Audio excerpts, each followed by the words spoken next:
Est-ce que vous connaissez la charité? Avez-vous déjà entendu parler de la charité? Mais parlez plus fort. Avez-vous déjà entendu parler de la charité? Oui ou non? Voilà. Alors maintenant, nous allons définir deux choses. La charité en Jésus-Christ et aidons-nous les uns les autres dans le Seigneur. Tout d'abord, qu'est-ce que la charité? La charité déjà vient du mot grec charita, ce qui signifie aimer. Aimer son prochain. Comme le dit Jean 15, verset 12. C'est ici mon commandement nouveau. Aimez-vous les uns les autres comme je vous ai aimé. Ça veut dire aujourd'hui, on doit nous aimer comme soi-même. Frères et sœurs, que ce soit n'importe qui, on doit l'aimer comme soi-même. Parce que c'est le commandement de Dieu. Dieu nous a enseigné son amour à travers de diverses paraboles. Alors, mettez-les en pratique, mes frères et sœurs, quand même.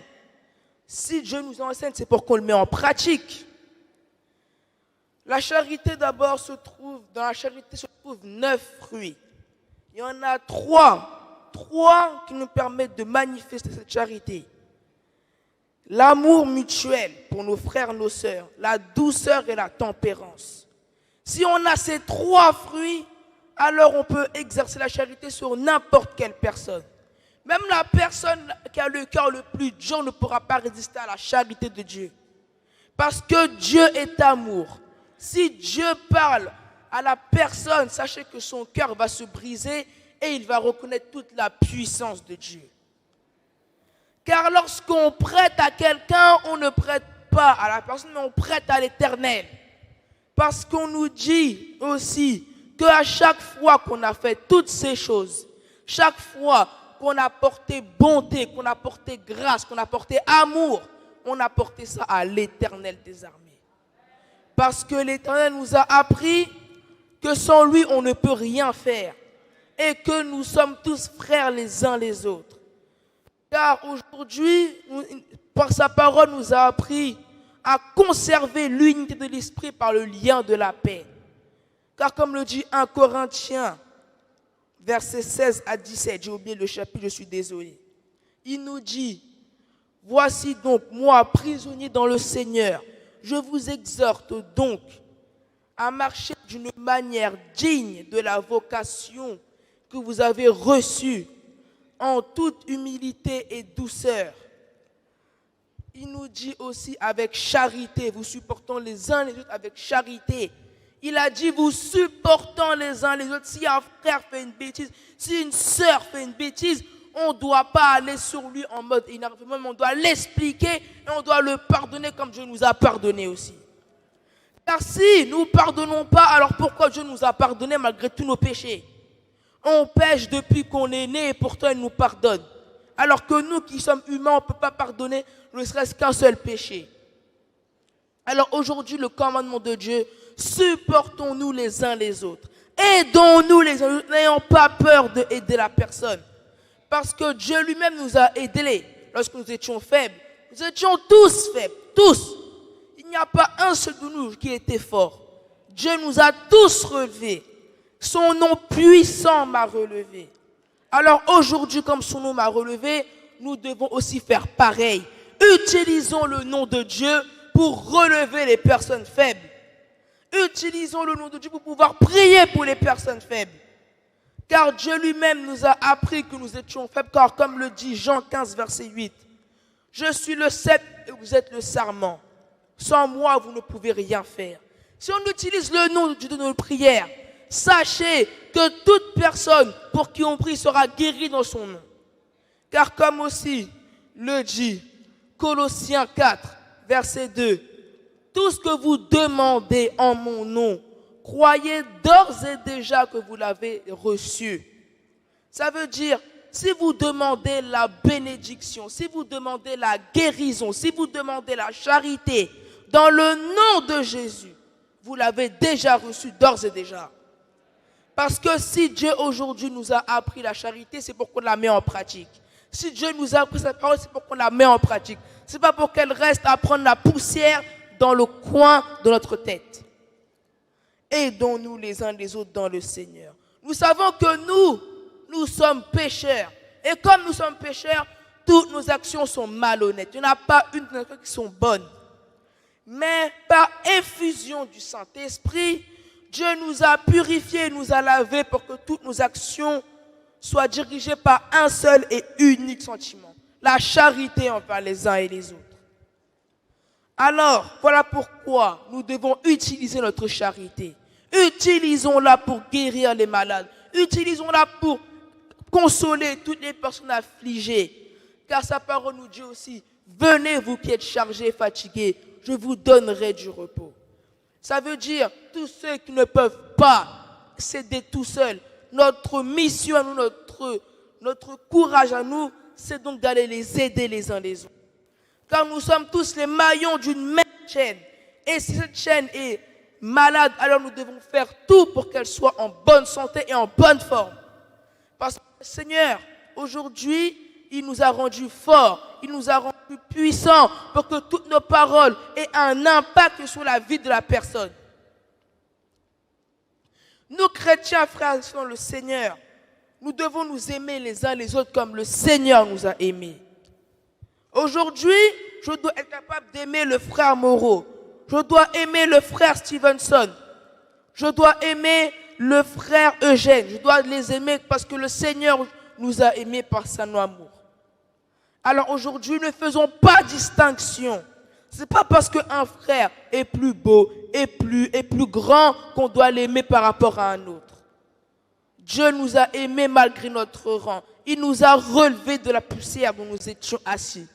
Pour que nous soyons ici aujourd'hui, pour que nous portons sa parole, pour qu'aujourd'hui nous soyons tous saints par sa parole. Alors aujourd'hui, n'aimons pas un frère plus que l'autre. Ne disons pas, moi j'aime ma soeur plus qu'un frère là-bas. Si Dieu faisait ça aujourd'hui, la majorité ne serait pas ici aujourd'hui. Nous le savons très bien. Tous ceux qui sont partis déjà, c'était la volonté de Dieu.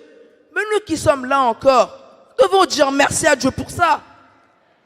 Parce que c'est par grâce que nous sommes sauvés aujourd'hui. Et toute la loi de Dieu a été résumée en un commandement. Tu aimeras ton prochain comme toi-même. Il nous dit aussi, aimez-vous les uns les autres sans distinction. Alors respectons la loi de Dieu. Respectons les commandements de Dieu.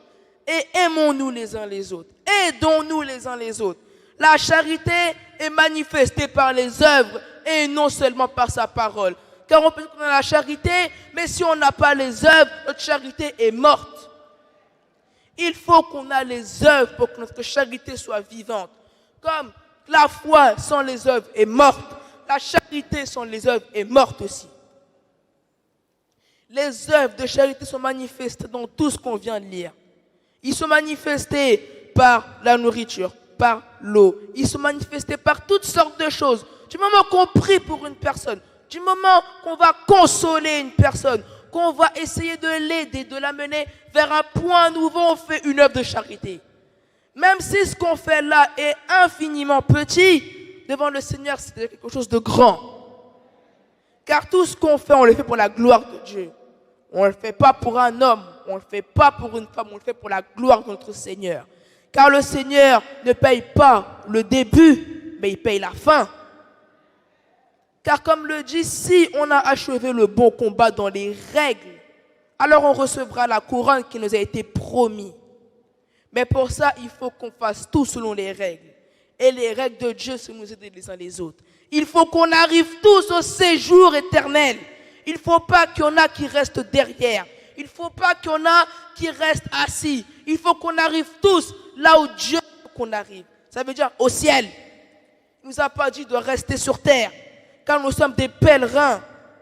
Nous sommes aujourd'hui des serviteurs de Dieu. Et les serviteurs vont au ciel. Ils ne restent pas sur terre. Aujourd'hui, je peux être là à vous parler sur la chair. Mais sachez qu'un jour ou l'autre, moi aussi, j'irai vers mon jugement. Et si j'ai fait des œuvres de charité comme Dieu l'a demandé, alors j'irai directement au ciel. Mais si je n'ai pas fait les œuvres qu'il m'a demandé, où irai-je à la place? Où irai-je à la place? En enfer. Et ce n'est pas la destination que j'ai demandée. Ce n'est pas la destination que le chrétien a demandé. La destination qu'il a demandé, lui, c'est le ciel. Alors aujourd'hui, les œuvres que nous devons faire, aimons nos frères et sœurs. Prions les uns pour les autres aujourd'hui. Car comme on l'a dit, si un frère est en joie, soyons joyeux avec lui. S'il pleure, pleurons avec lui.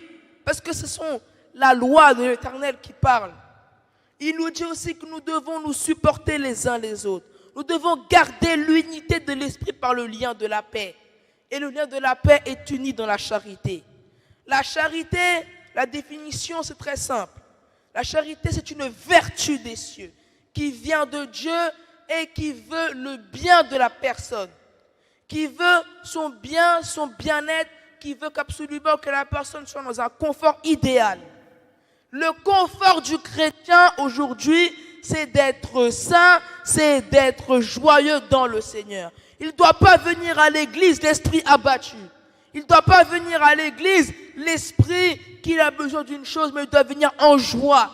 Parce que le Seigneur nous a appris à être en joie. Il ne nous a pas appris à être en tristesse. Il ne nous a pas appris à être aujourd'hui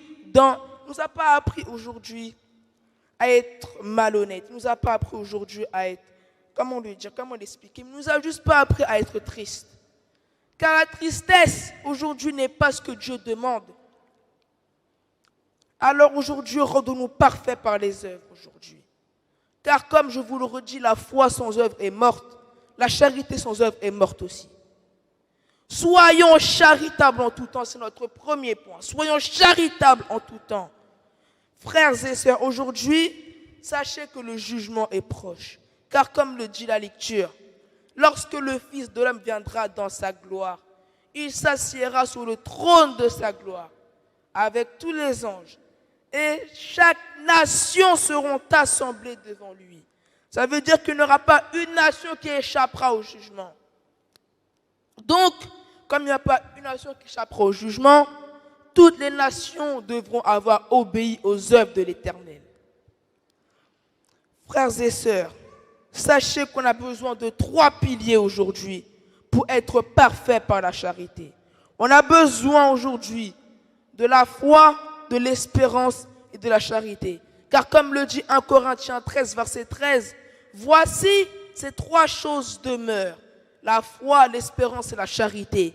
Mais la plus grande de ces choses, c'est la charité. Il n'a pas dit la plus grande de ces choses, c'est la foi. Il a dit, c'est la charité. Parce que la charité supporte tout. La charité aime tout. Et la charité couvre une multitude de péchés. Même si vos péchés peuvent être encore plus noirs, sachez que si on a la charité, elles seront encore plus blanches que la neige. Alors aujourd'hui, sachez que la force du chrétien réside dans sa charité. Elle réside dans son unité à faire plus qu'un avec ses frères et ses sœurs. Il réside dans son unité à faire plus qu'un avec le Seigneur. Alors, je vous le dis en vérité, aidons-nous les uns les autres, supportons-nous les uns les autres comme le Seigneur nous l'a commandé. Le Seigneur a supporté le poids de nos actions à la croix. Le Seigneur a supporté le poids de nos fautes à la croix. Et il a dit, Père, pardonne-leur, car ils ne savent pas ce qu'ils font. S'ils savaient ce qu'ils font, ils n'auraient jamais crucifié Jésus, mais pourtant ils l'ont fait. Alors, aidons-nous, aidons les plus faibles, aidons les plus démunis, car nous aussi avant nous étions démunis, nous étions faibles dans la chair, nous étions faibles dans l'esprit, nous étions faibles psychologiquement, mais le Seigneur nous a enseigné. Il nous a enseigné son amour. Il nous a enseigné comment être saint. Il nous a enseigné comment être parfait. Il ne nous a pas enseigné aujourd'hui à rester dans la poussière. Alors aujourd'hui, portons du fruit avec charité. Portons du fruit avec charité aujourd'hui. C'est aujourd'hui ce que le Seigneur veut nous faire passer comme message. Portons du fruit avec charité. Sachez que l'Éternel demande que nous nous impliquions dans notre mission. Notre mission, c'est de porter la charité à tous ceux qui en ont besoin. Car comme le dit Matthieu 28, versets 19 à 21, allez et faites de toutes les nations des disciples et enseignez-leur ce que vous est prescrit. Et dans ce qu'il a prescrit, il a aussi dit, il nous a aussi enseigné la charité. Il nous le dit aussi, et voici, je serai avec vous jusqu'à la fin du monde. Il est avec nous tous les jours jusqu'à la fin du monde. Sachez que Dieu demande que nous fassions de la charité notre espérance. La charité est l'essence du chrétien. La charité est la vie du chrétien, elle est notre moyen de locomotion. Lorsqu'on se lève, lorsqu'on dort, lorsqu'on mange, lorsqu'on rigole, c'est la charité qui parle en nous. Alors aujourd'hui, faisons de la charité notre plus grande espérance. Car Dieu demande aujourd'hui que la charité demeure en nous. Excusez-moi. La charité a besoin de demeurer en nous. La charité demande que toutes nos actions conduisent à un même point. Alors aujourd'hui, sachez que la charité conduit à la vie éternelle. La vie éternelle, c'est la charité. Puisque ensuite le roi a dit, venez, vous qui êtes bénis de mon Père. Prenez possession du royaume qui a été préparé dès la fondation du monde. Il a dit ensuite, voici, j'ai eu faim, vous m'avez donné à manger. J'ai eu soif et vous m'avez donné à boire. J'étais nu, vous m'avez vêtu. J'étais malade, vous êtes venus vers moi. J'étais étranger et vous m'avez recueilli. J'étais en prison et vous êtes allés vers moi.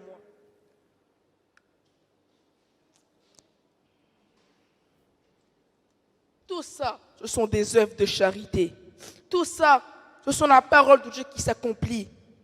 Les justes, tous ceux qui ont fait ces œuvres-là, iront dans la vie éternelle. Parce que c'est ce que Dieu a dit. Dieu a dit, tout ce que vous ferez en mon nom, tout ce que vous demanderez en mon nom, vous l'obtiendrez. Alors demandons à Dieu la charité. Prions pour demander la charité. Car la charité, aujourd'hui, nous n'avons besoin de la charité. C'est la charité aujourd'hui qui fait du chrétien ce qu'il est aujourd'hui. La charité est notre identité. La charité aujourd'hui est notre passeport pour aller au ciel. Le premier moyen pour obtenir la charité, c'est de se décharger du monde. Déchargez-vous du monde aujourd'hui, car le monde n'est que vanité. Le monde aujourd'hui n'est que tromperie. Le monde aujourd'hui n'est qu'obscurité. Et Dieu, par son amour incommensurable, nous a montré la lumière aujourd'hui. Il nous a montré comment nous conduire dans sa parole. Il n'a pas dit aujourd'hui, restez là où vous êtes. Il a dit aujourd'hui, portons du fruit avec charité. Car nous sommes les sarments. Et si le sarment ne porte pas du fruit, il le retranche, et il le jette, il sèche, et ensuite il le ramasse et il brûle. Mais aujourd'hui, si le sarment porte du fruit, le Seigneur l'émonde, afin qu'il porte encore plus de fruits. Alors aujourd'hui, nous devons porter beaucoup, mais beaucoup de fruits. Notre seul moyen d'aller au ciel, c'est de porter du fruit. Les fruits de la charité, c'est l'amour, la joie, la paix. Car comme le dit Galates 5, verset 24, verset 22, le fruit de l'esprit, c'est l'amour, la joie, la paix, la patience, la bonté, la bénédicité, la douceur et la tempérance. Et la charité réunit tous ces fruits-là. Tous les fruits de l'esprit sont réunis en une seule vertu, qui est la charité. La douceur, c'est être doux avec une personne. C'est lui enseigner calmement, c'est la charité. La tempérance, c'est être tendre avec lui. C'est ne pas parler brusquement avec lui, c'est la charité. La bonté, c'est se montrer bon avec la personne. C'est donner ce qu'il a besoin, c'est de la charité encore aujourd'hui. Ce qu'on donne aux gens du dehors, on le fait avec charité. Avez-vous pas mal pour voir les gens dans la rue dehors demander 1 ou 2 euros, alors que nous, on a cette chance-là d'être bien habillés, moi je suis en costume, je suis bien habillé, parce que le Seigneur m'a fait grâce. Aujourd'hui, vous êtes tous beaux et belles, parce que le Seigneur vous a fait grâce. On n'est pas plus bons que les autres aujourd'hui, mais c'est par grâce aujourd'hui que nous sommes là. C'est par grâce, mes frères et sœurs. Ne croyez pas parce que vous êtes beaux, parce que vous avez du vécu dans l'évangile, que vous méritez tout ce que vous avez là. Non! C'est parce que le Seigneur a trouvé bon de vous donner ces choses. La charité conduit à la vie éternelle. La charité aujourd'hui est notre billet d'entrée pour la vie éternelle. Le premier moyen, c'est de se décharger de notre enveloppe charnelle, d'accepter le renouvellement de l'esprit. Acceptez aujourd'hui le renouvellement de l'esprit. Car comme le dit Colossiens 3, verset 5, faites donc mourir en vous les membres qui sont sur la terre. Ça veut dire aujourd'hui que la charité a besoin d'un corps sain pour pouvoir demeurer en vous. Comme l'esprit, car comme nous dit, l'esprit saint demeure dans un corps sain et une âme saine. La charité demeure dans un corps sain et un esprit saint. Si notre esprit n'est pas saint, notre esprit n'est pas renouvelé par le Seigneur, la charité ne peut pas demeurer en vous. On peut dire on a la charité, mais si on n'a pas les œuvres et si on ne la montre pas par nos actions, on parle pour rien. C'est parler pour rien. Alors aujourd'hui, le seul moyen pour avoir la charité, il y a deux moyens. Demandez à Dieu qu'il brise en vous tout ce qui n'est pas bon. Demandons à Dieu qu'il vous refaçonne selon ses plans, selon les plans qu'il a fait pour nous. Car le Seigneur a fait des plans de bonheur pour nous. Il a fait des plans qui conduisent à la vie éternelle, encore une fois. Les moyens, les voici. S'aider les uns les autres. Ayons la sagesse que Dieu nous a donnée. Aujourd'hui, acceptons la sagesse. Ayons la sagesse de vivre aujourd'hui. Ayons les gestes de charité, comme ayons les gestes de la foi. Les gestes de la foi sauvent et les gestes de la charité sauvent aussi. Tenons ferme et demeurons dans la charité de notre Seigneur Jésus-Christ. Aujourd'hui, ayons l'amour mutuel pour nos frères et pour nos sœurs. Pardonnons à nos frères, car comme le dit notre Père, pardonnons à ceux qui nous ont offensés et ne nous soumets pas à la tentation. Il nous dit pardonne à ceux qui nous ont offensés, parce qu'aujourd'hui nous aussi nous avons offensé la loi de Dieu. Il nous a pardonné. Notre tour aussi, nous devons les pardonner par la même occasion. La charité est une vertu des cieux. La charité aujourd'hui, c'est comment dire, c'est l'esprit de Dieu, l'esprit de Dieu dans sa façon la plus pure de nous parler. Pourquoi? C'est le quatrième point. Pourquoi devons-nous faire preuve de charité? On nous demande, oui, pourquoi on doit faire preuve de charité envers un frère alors qu'il ne respecte même pas la loi de Dieu? Pourquoi? Parce que Jésus a fait preuve de charité envers nous alors qu'il n'a pas respecté sa loi. Sa loi, on désobéit jour et nuit. On dit des méchancetés jour et nuit. Car comme le dit Exode 20, tu ne diras point de faux témoignages contre ton prochain. Exode 20, verset 14. Tu ne diras point de faux témoignages contre ton prochain. On dit tous les jours de fausseté contre son prochain. Mais pourtant, le Seigneur nous pardonne parce que c'est sa volonté. Pourquoi? Parce que c'est la volonté de Dieu par Jésus-Christ. Lors du retour de Dieu, si nous avons fait sa volonté, notre vie sera cachée en Jésus-Christ. Si nous voulons que notre vie soit cachée en Jésus-Christ, nous devons faire des preuves de charité. Nous devons nous montrer saints par la charité. Revêtons-nous des entrailles de la charité. Revêtons-nous aujourd'hui de la force de la charité. Car Dieu nous a montré tous les chemins à suivre par plusieurs préceptes, dont le livre de Job, le livre des Proverbes, nous apprend comment nous conduire dans sa parole. Tout ça, ce sont des recueils qui mènent à la charité en Jésus-Christ. Aidons-nous les uns les autres serviteurs de Dieu, c'est le dernier point. Tout d'abord, sachez que le Seigneur nous a appelés à la vocation du sacerdoce royal. Le sacerdoce royal, ça veut dire aujourd'hui que nous sommes une race bénie dans le Seigneur. Nous sommes bénis par le Seigneur. Et si nous sommes bénis, nous devons donc porter le sacerdoce royal. Il a fait de nous un royaume de sacrificateurs. Il a fait de nous un royaume de saints, un royaume de justes. Donc, par la même occasion, un royaume où l'amour, la joie, la paix et la charité sont les lois fondatrices, où il n'y a rien d'impur dans le royaume des cieux. Alors nous autres frères et sœurs aujourd'hui, ayons l'amour en nous, bon sang, dites, il faut dire frère Stevenson, je t'aime dans le Seigneur.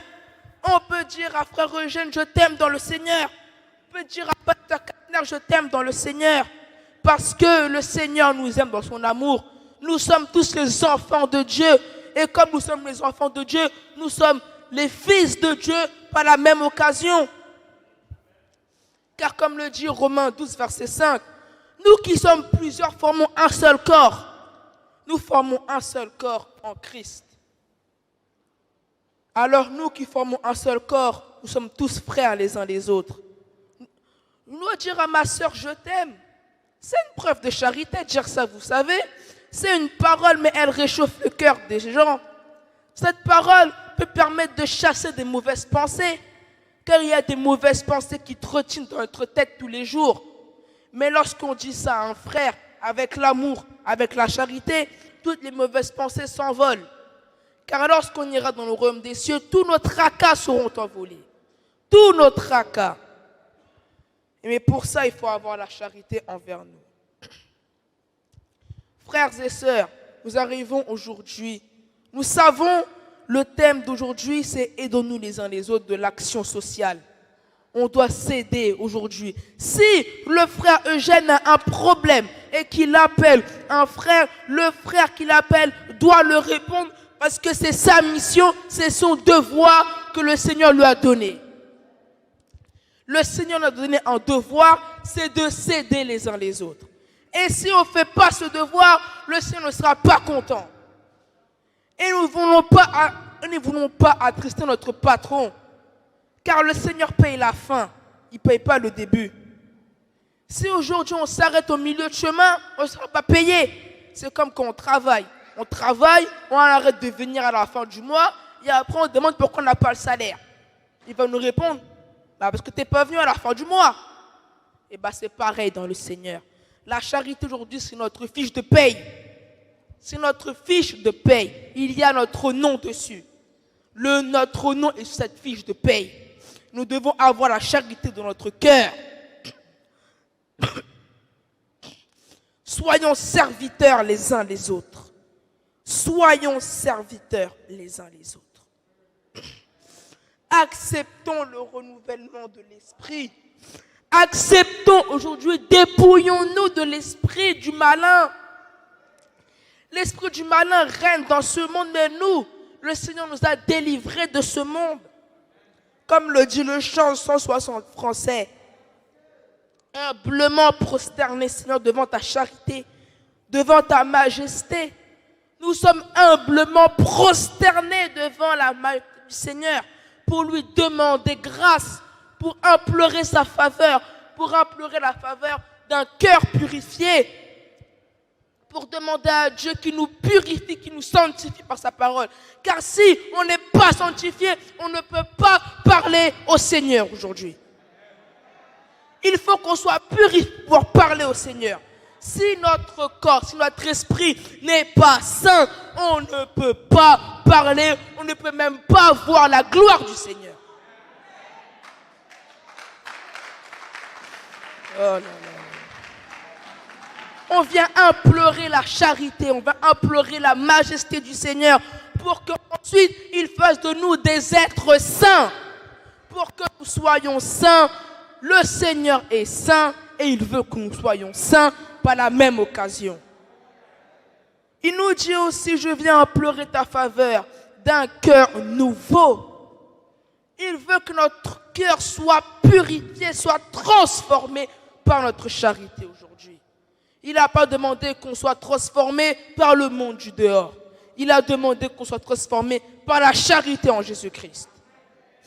Nous voulons avoir le baptême de feu, le baptême de foi qui vient du ciel aujourd'hui.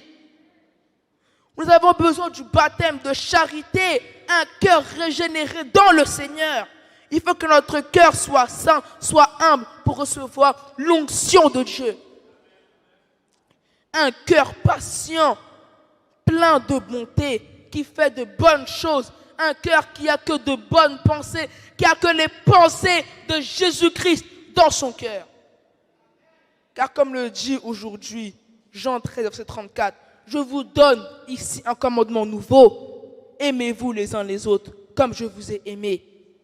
Aimez-vous les uns les autres comme je vous ai aimés. Aujourd'hui, soyons heureux. Moi, je suis heureux aujourd'hui d'être le frère de frère Moreau. Je suis heureux d'être le petit frère de frère Stevenson. Je le suis dans le Seigneur, comme le Seigneur est notre Père à tous. Le Seigneur est notre Père à tous aujourd'hui. Nous voulons un cœur semblable au sien. Nous voulons un cœur qui soit semblable à celui de l'Éternel des armées. Mais pour ça, il faut le demander à Dieu. Demandons à Dieu un cœur régénéré aujourd'hui. Dans toutes vos prières, vous devez demander à Dieu un cœur saint, un cœur régénéré, un cœur humble et toujours joyeux, un cœur qui n'a pas peur de souffrir pour ses frères et sœurs, parce que le Seigneur a souffert pour nous, pour que nous ayons la vie éternelle. Alors n'ayons pas peur de souffrir aussi pour nos frères et sœurs. Un cœur content, toujours heureux, aimant le bien aujourd'hui, sans distinction. Alors aujourd'hui, mes frères et sœurs, je vous le dis, aimons le bien aujourd'hui comme Dieu nous aime. Dieu nous aime tellement qu'aujourd'hui nous sommes encore là, nous ayons encore le souffle de vie dans nos narines, dans nos cœurs, parce que Dieu nous aime. C'est pas comme je vous le dis, c'est pas parce qu'on est plus bon que les autres. C'est pas parce qu'on a passé 5 jours de l'évangile que nous méritons d'être là aujourd'hui. Colossiens 3, versets 13 à 15 nous dit, supportez-vous les uns les autres, et s'il y a un sujet de se plaindre, pardonnez-vous réciproquement.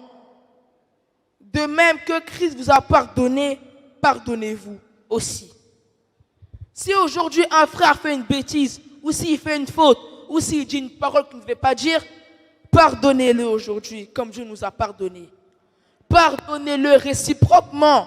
N'ayons pas une haine envers lui, parce que si nous faisons comme ça, alors aujourd'hui, nous ne devrions même pas être là aujourd'hui. Mais c'est parce que Dieu nous aime. Colossiens 3, versets 15 à 16 pour terminer. Que la paix de Christ, par laquelle vous avez été appelés à former un seul corps, règne dans vos cœurs. Et soyez reconnaissants que la parole de Christ habite parmi vous abondamment. Que sa parole habite en vous. Que sa charité habite en vous. Que son esprit habite en vous. Que par ces paroles que je viens de dire, que parce que ce n'est pas moi qui parle, c'est l'Éternel qui parle aujourd'hui. Moi, je ne suis que chair aujourd'hui. Si aujourd'hui, votre cœur s'émouvoit, si aujourd'hui, cette parole vous a transpercé, remerciez le Seigneur après. Dites merci à Dieu après, parce que moi, aujourd'hui, même moi, cette parole, elle m'a touché aujourd'hui. Alors, si cette parole vous a touché, nous devons remercier le Seigneur. Instruisez-vous et exhortez-vous réciproquement les uns les autres en toute sagesse, en toute humilité et douceur, par des psaumes, par des hymnes, par des cantiques, chantant à Dieu dans vos cœurs sous l'inspiration de la grâce. Que la grâce, que la paix de Dieu règne dans vos cœurs aujourd'hui, non pas seulement que pour ce dimanche-là, mais jusqu'à ce que Dieu revienne vous chercher. Que Dieu vous bénisse.